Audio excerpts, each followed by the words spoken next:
సరిగ్గా 14 వచ్చేటప్పటికి చంద్రబాబు నాయుడు గారు ఇది చేయడానికి పూనుకున్నారు సార్. నారాయణ స్వామి రాయలు గారు ఒక ఆయన ఉన్నారని 2004లో కూడా తెలుగుదేశం కాంగ్రెస్ కూడా మేనిఫెస్టోలో పెట్టే కానీ సార్ ఇంత బలంగా చెప్పినట్టు అప్పుడు చెప్పలేదు సార్. వారు వీధి తిరిగినప్పుడు బహిరంగ సభలో చెప్పడం జరిగింది సార్. నన్ను కూడా నారాయణ స్వామి రాయలు అడిగాడు సార్. నన్ను కాకినాడ నుంచి ఒక 60 మంది వచ్చింది, ఏమండి జగన్ గారు అనౌన్స్ చేయట్లేదు బీసీ స్టేటస్ ఇస్తానని, చంద్రబాబు నాయుడు గారు ఇస్తాను అనౌన్స్ చేస్తున్నాడు, ఏం చేయమంటారు మమ్మల్ని కాకినాడ హాల్లో ఉంటే అని అడిగారండి. అనౌన్స్ చేస్తే మీరు టీడీపీకి వెళ్ళిపోండి సార్, జగన్ గారు అనౌన్స్ చేయనప్పుడు మరి ఏం చేస్తారు మీరు టీడీపీ పోరాటం. నేను నా పని కావాలని చెప్పేసి నేను ఓకే అన్నాను సార్. ఓకే అన్న తర్వాత మీ ఎమ్మెల్యే టికెట్ కూడా అడుగుతాం సార్ అన్నారు. నేను 78లో ప్రవేశించాను రాజకీయాల్లో. ఈ రోజుకి ఎమ్మెల్యే టికెట్ కానీ ఎంపీ టికెట్ కానీ మంత్రి పదవి కానీ ఎవరిని అడుక్కోలేదు.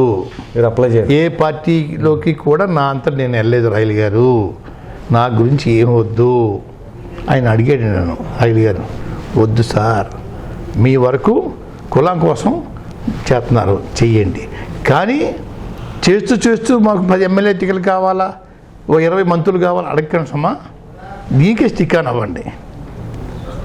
ఆయన మర్చిపోయి ఉండొచ్చు రాయలు గారు అండి. ఈరోజు తెలుగుదేశంలో ఉన్నారు కాబట్టి నేను మాత్రం రాయలు గారిని ప్రోత్సహించాను సార్. ఆయన అనౌన్స్ చేస్తున్నాడు కాబట్టి గో హెడ్ అని చెప్పాను సార్. అయ్యా గో హెడ్ అని కాబట్టే ఈరోజు నేను గట్టిగా నిలదీయగలుగుతున్నాను సార్. నేను కూడా పల్లెనాయ్ గారికి ఎంపీ ఓటు వేసాను సార్, టీడీపీకి ఎమ్మెల్యే ఓటు వేసాను సార్. అది కూడా చెప్పేస్తున్నాను సార్. అంటే చేస్తానాడు ఆయన అని చెప్పి చేశాను సార్. జ్యోతిచంద్ర బాబుకి వేసాను సార్ ఎమ్మెల్యే టికెట్ ఓటు. పల్లెనాయ్ గారు మాత్రం ఎంపీ కాంగ్రెస్ పార్టీకి ఎంపీ ఓటు వేసాను సార్. పల్లెనాయ్ గారు కూడా అలా ప్రేమించేవాడు సార్, చేశాను సార్. మీరు ఎప్పటి నుంచో చంద్రబాబు నాయుడు చాలా క్లోజ్గా చూస్తున్నారు కదా, ఆయన మాటలను నమ్మగలిగారు 2014లో? పార్టీలో రామారావు గారితో ఉన్నప్పుడు కూడా మీరు చూశారు, మీకు వ్యతిరేకంగా ఆయన ఇది చేశారు. మొదటి నుంచి కూడా నేనంటే పడేది కాదు సార్. ఎంపీగా తీసుకెళ్ళాడు రామారావు బాబు గారండి. అప్పటి నుంచి కొంచెం లైక్ చేశాడు కానండి, ఇంచేతో నేను కొంచెం ఉన్నది ఫెయిర్గా మాట్లాడడం నప్పదు సార్. అంటే ఒకసారి వచ్చినప్పుడు మీరు కూడా తలుపులు వేసేసారన్న ప్రచారం ఉంటుంది, అంతవరకు వాస్తవం. ఆయన వచ్చినప్పుడు రోసయ్య గారు లేకపోతే మిగతా వాళ్ళు వచ్చినప్పుడు ఆహ్వానించారు, ఈయన వచ్చినప్పుడు ఇలా చేశారు, ఆయన అవమానించారు. ఎవరిని లోపలికి ఆహ్వానించలేదు సార్. నేను వారిని కదా ఎవరిని ఆహ్వానించలేదు సార్. బయట ఉండే మాట్లాడేవారండి. తలుపు తీయమన్నారు బాబు గారండి, తలుపు తీయండి సార్ అని అన్నానండి. ఎవరో రమ్మంటే వచ్చేసారు సార్. ఆయన పాపం రాకూడదండి. నా ఆలోచన అయ్యండి, అయ్యా నా పద్ధతులు అయ్యి, మీ పద్ధతిలో నేను రాలేను, నా పద్ధతిలో మీరు రాలేరు, నాకు అబద్ధాలు ఆడటం రాదు, వారు నిత్యం అబద్ధాలే వారికి ఏం చేసి అవ్వలేము సార్. అయ్యా తూర్పు పడమరలో నిద్రం అంటే ఆ ఒక్క కారణమేనండి. అంతకుముందు జరిగిన మీ రామారావు గారితో బాగా సన్నిహితంగా ఉండడం కూడా ఇంక ఇష్టం ఉండేది కదా, అప్పటి నుంచి వైరం అలా ఉంది. ఆ వైరం మనసులో బాగా ఉండేది సార్. ఎంపీ ఎలక్షన్ వచ్చేటప్పటికి ఈ దేవినేని వెంకటరమణ గారు ట్రైన్ యాక్సిడెంట్ చనిపోయాడు సార్. ఏమనుకుందో తెలియదండి. లోక్సభ స్పీకర్ గారిని, అసెంబ్లీ స్పీకర్ గారిని, బొడ్డు బాసరామారావు గారిని శ్మశానంలో డెడ్ బాడీ దగ్గర ఉన్నప్పుడు పిలిచి ముదుగా బదునామా గారిని మన పార్టీలోకి ఆహ్వానించండి, ఎంపీ టికెట్ ఇప్పుడే అనౌన్స్ చేస్తాను, నేను మిగతా అన్నీ నేను స్కూటీ చేసి అనౌన్స్ చేస్తాను, ఇది అనౌన్స్ చేస్తాను, రమ్మని ఆహ్వానం అక్కడి నుంచి పంపించేశారు రామారావు.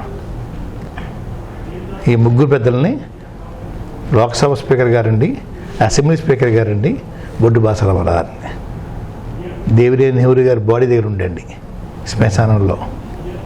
అక్కడి నుంచి 4-5 సార్లు కాకిలో సీటింగ్ వేసామండి. ఎందుకు సార్ మీ పార్టీ బాగుంది కదా, నన్ను ఎందుకు పిలుస్తారు కూడా అన్నానండి. రమ్మన్నారు, తీసుకురమ్మన్నారు, ముందే అనౌన్స్ చేస్తారట అన్నారు. సరే వెళ్ళానండి. వెళ్ళిన తర్వాత ఇంక కష్టాలు ప్రారంభమయ్యాయి సార్. బీజేపీలో నా మీద పెద్ద దాడి అండి. అప్పటిదా బీజేపీలో నేను చేశాం కదండి, మా పార్టీ నుంచి వచ్చిన అభ్యర్థికి మా ఎంపీ టికెట్ మీరు ఇచ్చేస్తారా అని వీళ్ళు మేము గొడవ చేస్తే ఈయనకి ఊపిరి రాలేదు సార్. అనౌన్స్ చేస్తాన్న ముఖ్యమంత్రి గారండి స్లో అయిపోయాడు సార్, తట్టుకోలేకపోతున్నాడు సార్. కృష్ణరాజు గారేమో క్షత్రియాస్ కమ్యూనిటీ నుంచండి, అలాగే సినిమా ప్రొడ్యూసర్ తగ్గించండి, కేంద్రంలో ఉన్న మంత్రుల తగ్గించి విపరీతం ప్రశ్నించేస్తాను సార్ బాబు గారికి. ఈయన ఊపిరి ఆటలేదు సార్. నా ప్రామిస్ చేశారు, నాకు ఫస్ట్ అనౌన్స్ చేస్తానని చెప్పాడు సార్. స్లో అయిపోయాడు సార్. నాకు కోపం వచ్చి మన ఇంటికి వచ్చేసాను సార్. బాగా టికెట్ దేవదేవా వచ్చేసాను సార్. మళ్ళీ ఏమనుకున్నాను అప్పుడు వాళ్ళకి చెప్పాడు సార్ బాబు గారు, అయితే ఒక పని చేయండి, కాకినాడ పూర్వం నుంచి కూడా కాపులకి ఇస్తారు టికెట్, రాజమండ్రి కమ్మార్కి ఇస్తారు. ఇక రివర్స్ వచ్చింది సార్. రాజమండ్రి ఏమో కాపులండి, కాకినాడ ఏమో చిత్రేసు. తీసేయండి మీరు, ఈ ఫార్ములా పాటించండి, మీ టికెట్ మీకు తీసుకోమన్నారు బాబు. వాళ్ళు క్యాండిడేట్ లేరు సార్. కాపులు కాకినాడ కావాలండి, రాజమండ్రి కమ్మారు కావాలా, మనుషులు లేరు సార్. ఆ విధంగా పడగొట్టి అప్పుడు నాకు టికెట్ ఇచ్చేస్తారు. ఇచ్చిన తర్వాత కూడా అండి ఈ ఫండ్స్ అన్నీ మాకు ఎంపీ గ్రాంట్స్ ఉంటాయి కదా, ఎంపీ లెట్స్ అండి ఇచ్చేయమని కూడా సార్. ఆయన ఖర్చు పెడతాను, మళ్ళీ అదే గొడవ అండి. నేను అది ఎట్లాగా సార్, మాకు పరపతి ఏముంటుందండి, నీరు మీరు గొంతులు ఉన్నాయి కదండి, గుంటలకు ఇచ్చేయమని వారు సార్. ఒక చుక్క నీరు కూడా వేస్ట్ పోకూడదని వారండి. 2 రోజులు ఢిల్లీలో ఇతర పోలేస్తారు నాకు. ఏంటి డబ్బులు కలెక్టర్కి ఇచ్చేస్తే మా పరపతి ఏముంది, నేను ఏం చేయాలా, గ్రామాలకు వెళ్ళి ఏమేమి వర్క్ అడిగితే వెళ్ళబెట్టాలా అని చెప్పేసి అండి నేను స్టార్ట్ చేసిన ప్రాజెక్టులు ఉన్నాయి సార్. నాకు అది గ్రౌండ్లో కూడా చూస్తారు కదా, రియాలిటీ చూసి మీరు ఇస్తారు. అది కూడా కుదరటండి. ఆ 2 కోట్లు కలెక్టర్కి ఇచ్చేయాలండి. కలెక్టర్ అకౌంట్లో వేస్తే కలెక్టర్గా ఖర్చు పెడతారు. నాకు దారకాల ఒకటండి, పెద్ద బాబందూరం చెరువు ఒకటండి, ఎర్రవారిలో చెక్ డ్యామ్ ఒకటండి, ఇవన్నీ నా ఇరిగేషన్ ప్రాజెక్టులు పెండింగ్ ఉన్నాయి సార్. పార్టీ మీటింగ్ అవుతుందండి, లేచి 5 నిమిషాలు సార్ అన్నానండి. తమరు కలెక్టర్గా ఇచ్చామన్నారు గొంతుల దమనాకి, ఓ నీరు చుక్కకు వేసిపోకూడదు అన్నారు. అటువంటి ప్రాజెక్టు నా దగ్గర కూడా ఉన్నాయి సార్. నేను ఖర్చు పెట్టి ఉంటాను డబ్బది, కలెక్టర్గా ఖర్చు పెడితే ఎట్లా కుదురుతుంది సార్ ప్రశ్నించారు. అయితే చేసుకోమని అందరూ అడిగితే ఒకే చేస్తారు. లోపల బాధపడి ఉంటాడు. అసలు ఆ ఎంపీ రద్దు చేసేమని చాలా ప్రయత్నం చేసి వస్తారు. పాపం బాలయ్య గారు 5 కోట్లు చేయమని చూసి వస్తాయి. ఆయన ఏంటి రద్దు చేయమంటుంటే నువ్వు 5 కోట్లు అంటావు నువ్వు అని బాలయ్య గారిని తిట్టుకొస్తాయి. ఆయన బాలయ్య గారు పాపం ఎంపీలు పరపతి పెరగాలని 5 కోట్లు చేయించాలని చూసాడు ఆయన. దానికేమో నేను అయ్యా ఇంకా ఎంపీగా ఉన్నానండి. 3 నెలలు కూడా ఢిల్లీలో ఉండమని కాస్తాను. నేను 9 నెలలు కాన్స్టిట్యూన్సీలో చెప్పాను చూసారా.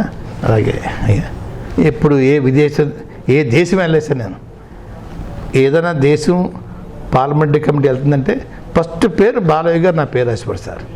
పద్మనాభ గారు మీ పేరు రాశాను రెడీ అవ్వనని వారండి. నాకు వద్దండి, ప్రజలు దూరం అయిపోతారు, ఎవరికి ఇచ్చాను సార్. ప్రతి ఫారెన్ టూరు నా ఫస్ట్ పేరు నాదే రాసిపడు సార్ బాలయ్య గారు. నాకు 83 నుంచి పరిచయం సార్. నాకు మొన్న స్పీకర్ అయ్యారండి, మొన్న మంత్రి అయ్యాడు. నాకు ఎలక్షన్ క్యాంపెయిన్ చేసేసా 83లో. జేమ్స్ ఇండ్రీ గారు శిష్యులు మట్టిన. జేమ్స్ ఇండ్రీ గారు నాకు అత్యంత ఆప్తుడు అడ్వకేట్ ఉండండి. ఆయన దగ్గర కోర నారాయణమూర్తి గారు ఉండండి, బాలయ్య గారు ఇద్దరు ట్రైనీ అడ్వకేట్స్ మాట్లాడండి. వీళ్ళు కూడా నాకు క్యాంపెయిన్ చేసేవారు సార్. అప్పటి నుంచి పరిచయం సార్.